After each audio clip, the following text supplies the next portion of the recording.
श्री हरि की वाग्मे पति स्वरूपा श्री भागवत भगवान मंचस्थ महाबंडेश्वर साध्वी स्वामी संतोषानंद सरस्वती शिवा सरस्वती विद्वत वृंद आश्रम के संचालक महाराज श्री तथा इस सुख तीर्थ के अंदर विद्यमान भूत भविष्य और वर्तमान में विराजमान वाले समस्त महापुरुष इस दिव्य पावन भूमि स्थान कुलगाम इष्ट वास्तु देवता भगवान की जय। आज के पावन सत्र में आपने बहुत काम की, बड़ी गहरी चर्चा सुनी। उस चर्चा में जो मैं बता रहा हूं वो सारी बातें आ चुकी है, फिर भी मैं मेरी मति के अनुसार अपनी बात को रख रहा हूं। बोलिए सच्चिदानंद भगवान पुनः अपने विषय के भीतर आइए। कल हमने बात को जहां से छोड़ा था वहीं से उठाइए।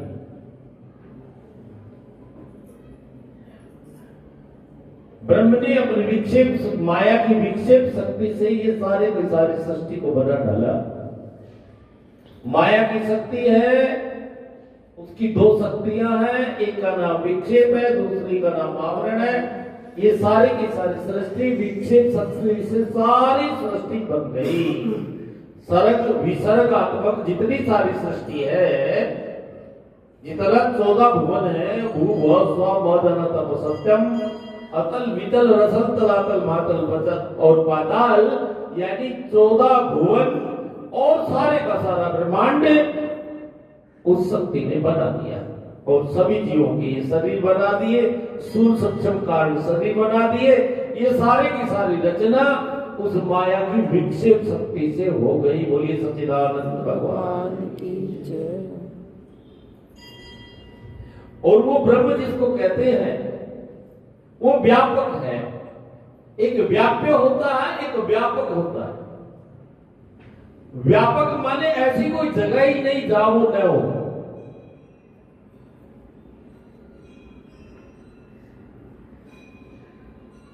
जैसे भूदेवी के सहित सभी देव भगवान शिव के पास जाकर कहने लगे, मैं भूमि के पापियों के भार से बहुत ज्यादा ऐसा ही हो गई हूं, हे भोलेनाथ भगवान श्री हरि को कहो कि वो आए। ब्रह्मा इत्यादि देव भगवान भोलेनाथ के पास में जाकर के कहने लगे, प्रभु पुकारो ना, उसको कहां है बताओ ना। तो भगवान शिव ने कहा हरि व्यापक सर्वत्र समाना, कहता कि समान रूप से सर्वत्र रहते हैं। सर्वत्र माने ऐसी कोई जगह नहीं जहां भगवान नहीं है, ब्रह्म नहीं है, परमात्मा नहीं है। हरि व्यापक सर्वत्र, बोलो समाना।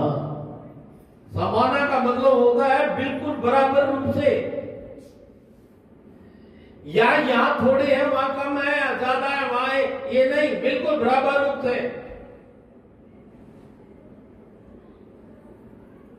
जैसे आपसे ये पूछा जाए कि दूध में मक्खन कहाँ रहता है, जैसे आपसे ये पूछा जाए वस्त्र में सूत कहाँ रहता है, जैसे आपसे ये पूछा जाए बर्फ में पानी कहाँ रहता है, और आपसे ये पूछा जाए कि फूल में गंध कहाँ रहती है, तो आप क्या कहोगे माताओं बहनों सज्जनों? इसी का नाम व्यापक है, यानी सर्वत्र एक जैसा। प्रेम से प्रकट, प्रेम से प्रकट कोई मैं जाना, प्रेम से प्रकट कोई मैं जाना। यानी प्रेम से वो परमात्मा प्रकट हो जाएगा, उसका दीदार हो जाएगा। तो ये प्रेम क्या है? यानी कि वो परमात्मा सर्वत्र है, वही अंतस्थ है, लेकिन वो फिर भी नजर आता नहीं, तो वो कैसे दिखे महाराज? तो शिव ने तो कहा प्रेम से दिख जाएगा। उसी बात को शास्त्र इस प्रकार से कहता रणसूत्र है। जैसे कल आपको बताया था कि उसको माया की जो दूसरी शक्ति थी जिसका नाम आवरण शक्ति था, बोलिए क्या था? आवरण शक्ति। उस आवरण शक्ति ने उस परमात्मा को ढक लिया। क्या कर लिया? ढक लिया।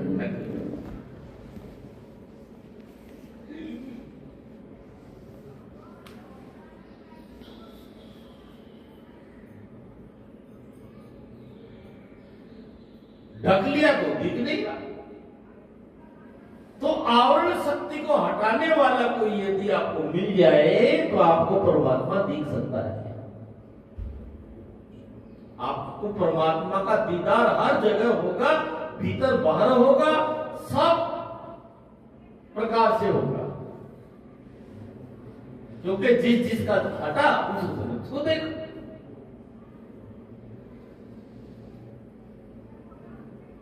तो फिर वो आवरण शक्ति का पर्दा हटे कैसे? सबसे पहले तो ये समझ में आए ये आवरण शक्ति है क्या? आवरण शक्ति का स्वरूप क्या है? इस पर्दे का कौन सा स्वरूप है जिसने को उस परमात्मा को ढक लिया है?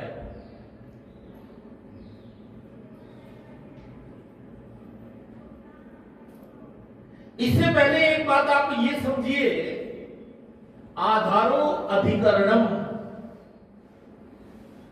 कोई वस्तु को आधार चाहिए, बिना आधार की कोई वस्तु नहीं रह सकती है। तो ये सृष्टि जब भगवान ने बनाई, या आपके शरीर जब भगवान ने बनाए, तो निश्चित बात है इनका आधार तो होगा।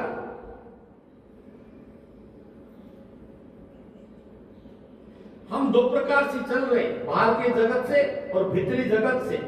जगत के हिसाब से चल रहे हैं और शरीर के हिसाब से चल रहे हैं। ध्यान से सुनना। तो ये बाह्य जगत कहीं तो टिका होगा, तो इस जगत का अधिष्ठान क्या है? और आपके शरीर का आधार क्या है? शरीर का क्या अधिष्ठान है? शरीर किसकी वजह से टिका हुआ है? बताओ।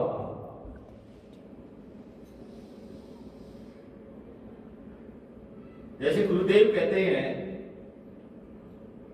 अधिष्ठान आधार हमारे गुरु, अधिष्ठान आधार हमारे गुरु, तारण रूप माया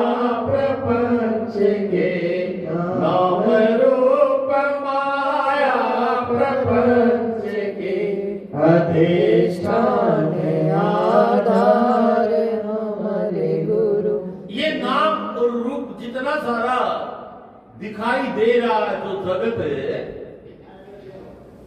ये नाम रूप किसमें टिका है? जैसे भू व स्व भा जन तपा, ये नाम है ना सारे, ये टीका किसमें है ये बताइए? नाम रूप माया प्रपंच के अधिष्ठान आधार हमारे गुरु। नाम रूप जितना सारा ये प्रपंच है, नाना नाम नाना रूप, ये कहां टिका है? गुरुदेव कहते हैं कि अधिष्ठान ब्रह्म में टिका है, उसका नाम ब्रह्म है। और ये आपका जो शरीर टिका है, ये किस में टिका है भाई? आत्मदेव में, चेतना में, आत्मा में। आत्मा इस शरीर से जब निकल जाता है तो ये शरीर क्या हो जाता है? मृत घोषित कर दिया जाता है।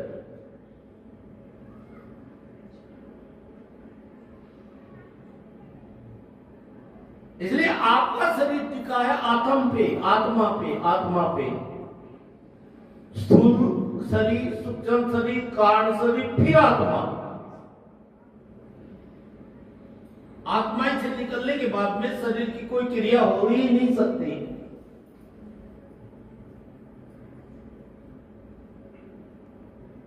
उस जगत का अधिष्ठान और जगत का प्रकाशक, ये दो चीज, दो नहीं एक ही चीज के दो नाम है।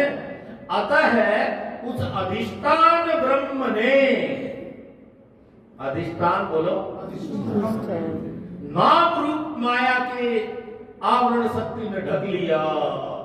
उस आवरण शक्ति का नाम क्या है? नाम और रूप। बोलो, नाम रूप उस आवरण शक्ति ने उस अधिष्ठान ब्रह्म को क्या कर लिया? ढक लिया। उस अधिष्ठान ब्रह्म का क्या नाम है? कहता अस्ति भाति प्रिय इति ब्रह्म नाम रूपः इति माया आवरण शक्ति।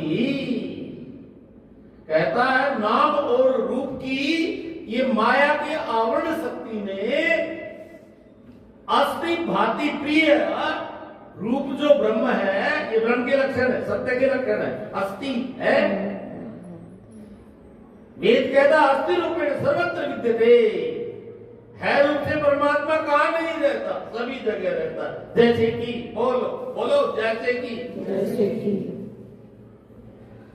जैसे कि कागज है, बोलो क्या है? है लगा ना? माला है, पानी है, धागा है। अब कागज के 1000 टुकड़े कर दे तो क्या कहोगे आप? 1000 टुकड़े हैं। यानी कि नाम और रूप बदल रहा। फिर कागज को जला दे तो कहोगे राख है, फिर मिट्टी में मिल गई तो कहें मिट्टी है।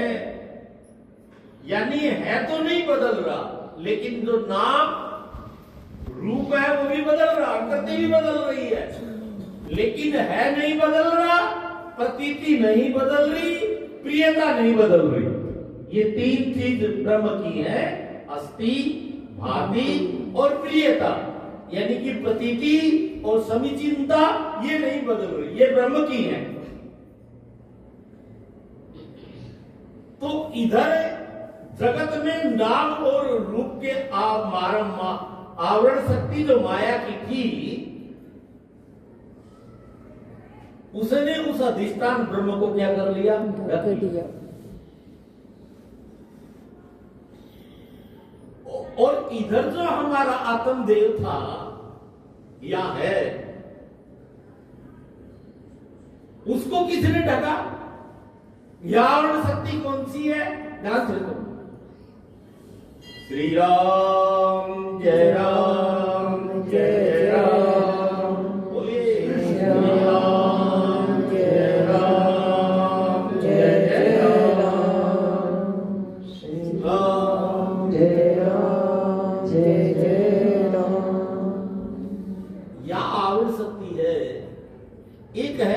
इदम, बोलो इदम माने यह है, वही है। और एक है अहम, एक इदम है, एक अहम है। अहम माने मैं, यह और मैं दो चीज है। क्या यह मोबाइल है, यह माला है, तो क्या यह मैं हो सकता हूं? बोलो, मैं अलग चीज है, यह अलग चीज है। जैसे भगवान ने गीता में कहा इदम शरीरम कौन्तेय, शरीर को यह कहा, यह हाथ है, यह आंख है, यह कान है, नाक है, यह पूरा शरीर है, या मैं शरीर हूं?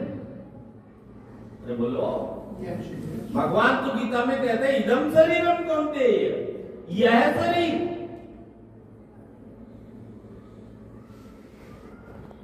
और एक है मैं माने आत्मा, मैं माने चेतना। अहम मेवास मेवाग्रेणा नद्यत सत्वर, भागवत का प्रथम चतुश्लोकी, भागवत का प्रथम श्लोक मैं सबसे पहले मैं ही था। भगवान कहते हैं आपके भीतर भी वो ही परमात्मा, वही सच्चिदानंद ब्रह्म आपके भीतर मैं बनकर के भीतर में बैठा हुआ है। उस परमात्मा को कौन सी आवरण शक्ति ने ढका? इदम अहम। आपने यह शरीर को मैं शरीर कह करके उस सच्चिदानंद को क्या कर लिया? ढक लिया। अहम को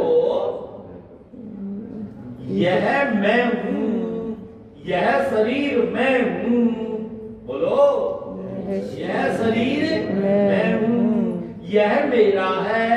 इदम अहम इदम मम इति आवरणम शक्ति, इस आवरण शक्ति ने हमारे अंतस्थ के अंदर बैठा हुआ सच्चिदानंद को ढक लिया है। समझ में आई बात? अरे समझ में आई? बाहर अधिष्ठान ब्रह्म को किसने ढका? नाम और रूप की शक्ति ने ढक लिया है। अस्थि भांति प्रिय रूप से जो ब्रह्म बैठा है और सच्चिदानंद घन जो आत्मा बैठा हमारे अंतस्थ के अंदर, उस अंतस्थ की आत्मा को प्योर ब्रह्म आत्म रूपी है, उस आत्मा को किसने ढक लिया है? यह शरीर मैं हूं, यह शरीर मेरा है, यह मैं हूं और ये इदम अहम इदम मम, यह मेरा है। मैं और मेरे ने उसको ढक लिया है। ये आत्मा को ढकने की भीतरी शक्ति आवरण है।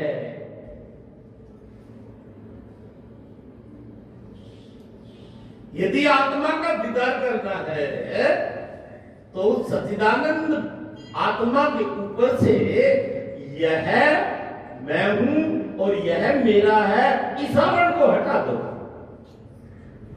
तो आपको प्रकट रूप से वो आत्मदेव अनुभूत रूप से दर्शन होंगे। जब भीतर से वही आत्मदेव दर्शन होंगे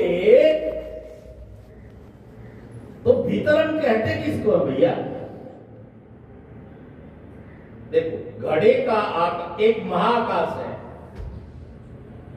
बाहर का आकाश,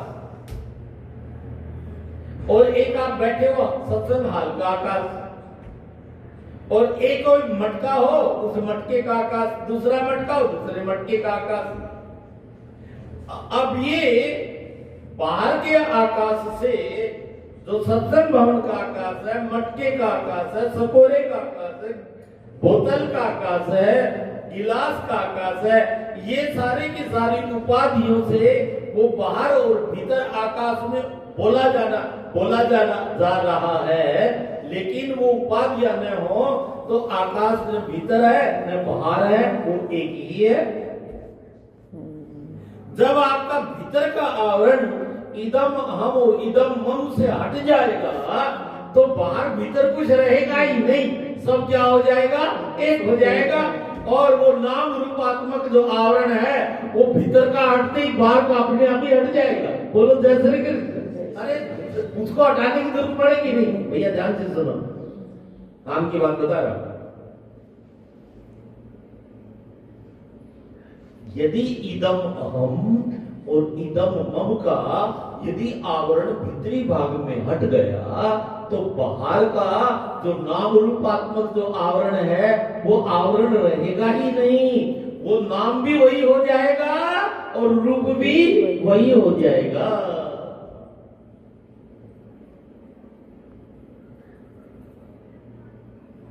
घट फूटा मिल गया माटी, नभ गया कौन सी घाटी। रे घट फूटा मिल गया माटी, नभ गया कौन सी घाटी। रे तू खोल आँख से पाटी, ये उदय हो रहे पान। तू खोल आँख से पाटी, ये उदय हो रहे पान। मूर्ख जो सोच करे है, पंडितों जो करे बयान। या तात्पर्य ये है, आवरण हटा भी नहीं और अपने आप को ज्ञानवान कह रहा है। उसको मूर्ख का न तो पंडिता कहता है। ऐसे ही तोते की तरह ज्ञानवान बना बैठा है। जैसे कोई महात्मा एक पेड़ के नीचे बैठे थे, पारधी आया। पारधी ने देखा कि थोड़े से दाने डालता है और तोते चुगने आ जाते हैं और ये पारधी अपने उसको रस्सी को खींच लेता, जाल में भर लेता और ले जाता शिकार करके। क्यों नहीं तोतों को पढ़ाया जाए। बोलो जय श्री कृष्ण। बोलिए जय श्री कृष्ण। जय श्री कृष्ण। जय श्री कृष्ण। पढ़ाया जाए। और महात्मा ने पुरुषार्थ करके 100 रुपए तोतों को पढ़ा दिया। पारधी आएगा, दाने डालेगा, दाल बिछाएगा, लेकिन दाने चुगने। अब तो 100 में सारे तोते बोल रहे। पारधी ने सोचा आज तो किसी ने पढ़ा दिया, अब तो एक भी नहीं फंसेगा। फिर भी कहता है देखते हैं प्रयत्न करके। और बोल रहे सारे तोते 100 में। पारधी आएगा, दाने डालेगा, जाल बिछाएगा, लेकिन दाने चुगने नहीं। वो आया, उसने अपनी पोटली दानों की चनों की खोली, डाली, दाल बिछाया और तोते दाने चुग भी रहे हैं। पारधी ने अपने जाल में उनको फंसा भी लिया और अपने कंधे पे डाल भी लिया। और दाल में बैठे बैठे वो सारे तोते एक ही शब्द को रट रहे हैं, पारधी आएगा, दाना डालेगा, जाल बिछाएगा, लेकिन दाना चुगना नहीं। आत्मा बैठा बैठा सोच रहा है ये पढ़ा तो दिए, लेकिन इन्होंने इसके अर्थ को तो जाना नहीं, इसलिए इसका कोई फायदा तो नहीं हुआ। इसलिए गुरुदेव कहते हैं मेरे गट फुट्यारा मिल गया माटी, नभ गया कौन सी घाटी। रे तू खोल आंख से पाटी, यानी कि अज्ञान की पाटी अपनी आंखों पे, विवेक चक्षुओं पे जो लगी हुई है उसको तो खोलना ही पड़ेगा। और ये आपके बस का काम नहीं है, आप इसको नहीं खोल सकते, क्योंकि ये सामान्य पार्टी नहीं है, ये अज्ञान की नैसर्गिक पार्टी है। यह मैं हूं, यह मेरा है, ये एक जन्म की नहीं है, ये अभ्यास आपका नैसर्गिक ईश्वर अंश जीव अविनाशी, चेतन अमल सहज सुख। अनादि युग युगांतर से पक्का करके बैठे हो आप ये बात।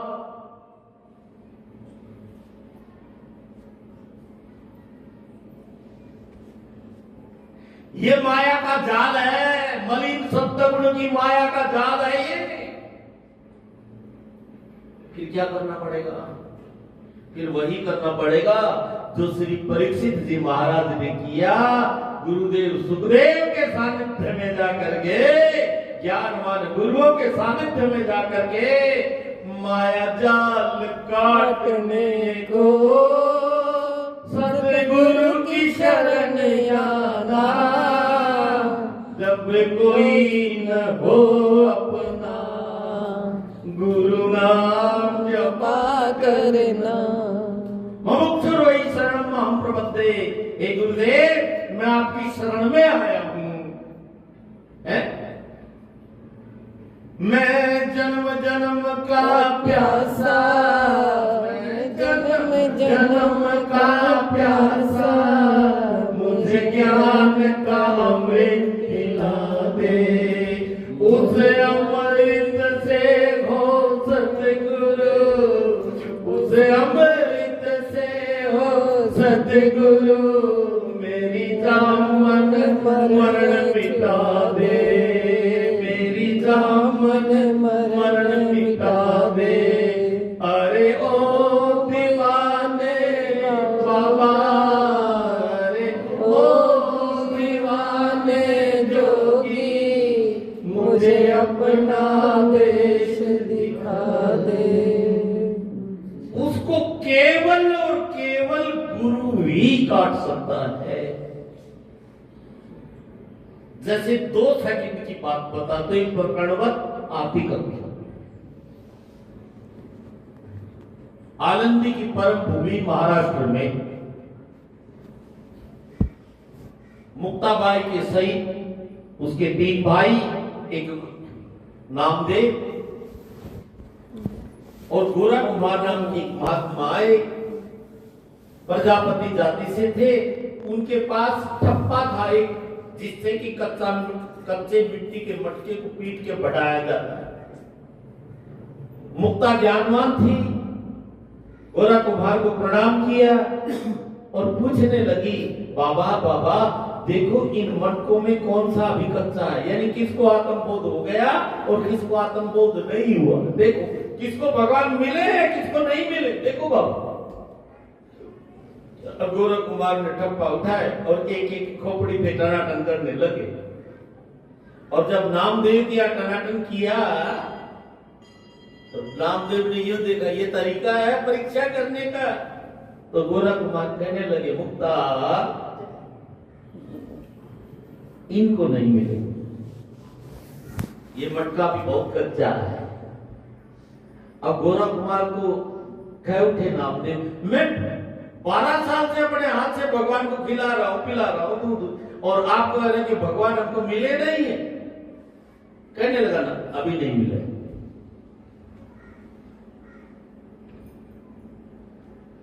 अभी तेरा आवरण छूटा ही नहीं।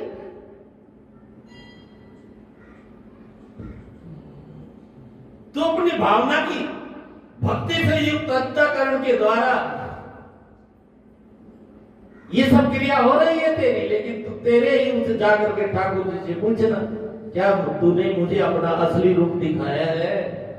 दौड़ा दौड़ा गोरखपाल गए भगवान के पास में, विठल के पास में नाम आ गया और जाकर के पूछा। वो ऐसे कह रहे, कहने लगा वो ठीक कह रहे, ये मेरा नकली रूप है, माया से युक्त रूप है, क्योंकि चेतन प्लस शुद्ध सतगुण की माया से मैं नाना रूपों में विभाजित हो जाता हूं, प्रकट हो जाता हूं। माया का मैं स्वामी हूं, माया से युक्त मेरा ये शरीर है। त्रिगुण विषया वेदा 3 गुणों में मैं हूं। ये तो मेरा माइक रूप है, माया का रूप है। तो कहने लगे आपने असली क्यों नहीं दिखा। कहने आप रोने लगे, आप कहने लगे दूध पियो। नामदेव सिर फोड़ने लगा, पिया दूध पत्थर रे।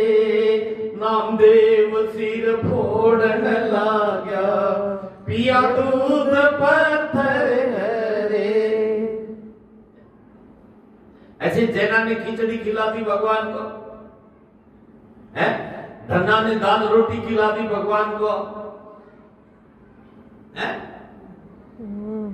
तो आकर के कहने लगा तो फिर मेरे को भगवान आप मेरा असली रूप बता दो। आप बोले नहीं, जिसने नकली रूप का मेरी परिचय करवाया वही आपको मेरा असली रूप दिखा सकता है, बाकी किसी में भी हिम्मत नहीं है। इसलिए दौड़े दौड़े जाओ सदगुरु की शरण में और अपने माया रूपी आवरण को हटा करके मुझे अपने भीतर में दीदार कर लो। और दौड़ा दौड़ा नामा जाकर के गोरक्ष कुमार के चरणों में दंडोत प्रणाम किया है। अमुक्षर वही शरण माम प्रपद्ये। ए भगवान मुझे बताइए, मुझे दिखाइए कैसा वो परमात्मा का स्वरूप है। तो आसू बात ये है, माया का आवरण रूपी पर्दा आपका केवल सद्गुरु ही हटा सकते हैं। जिस प्रकार से सुखदेव जी महाराज ने, अवधूत शिरोमणि ने राजा परीक्षित का जो आवरण पर्दा था, अपने आप को शरीर मान रहा था, मन मान रहा था, अज्ञानी मान रहा था, वो ऐसा ज्ञान किया भिद्यन्ते हृदय ग्रंथि छिद्यन्ते सर्व संशया। सारी की सारी हृदय ग्रंथि का भेदन कर दिया, सारे संशय और विपर्यों को जला दिया और एकदम से जान गए नैनम चिंदन्ति शस्त्राणि नैनम ददति पावक न चैनम क्लेद यत्तापो न शोषयति न मारुता। मुझे मृत्यु का कोई डर नहीं है, ऐसी कोई मृत्यु नहीं जो मुझे मार सके। मैं काल का भी काल हूँ, अजर अमर अविनाशी सच्चिदानंद ब्रह्म हूँ। अस्तु बात ये है, वो आवरण केवल सद्गुरु की कृपा से ही आपका हट सकता है, अन्यथा नहीं हट सकता। मल और विक्षेप आपके साधनों के द्वारा दूर हो सकते हैं, लेकिन जो आवरण रह जाता है उस सच्चिदानंद आत्मा के ऊपर, वो केवल गुरु की कृपा से ही हट सकता है, अन्यथा नहीं हट सकता। बोलिए सद्गुरुदेव भगवान जय। चिंता न करो, आशीर्वाद बरसर। भागवत जी की घोषणा है, ये मानवा पाप करतस्तु सदा सर्वदा दुराचारता विमार्गुणा क्रोधान्वितः कुटिला कामिना सप्ताह यज्ञ का लोकनत्ति दे चिंता क्यों करते हो। और फिर आपका हाथ है, हमारे साथ है गुरुदेव, हमें किस बात की चिंता। हमारे साथ है गुरुदेव, हमें किस बात की चिंता। ओम शिव।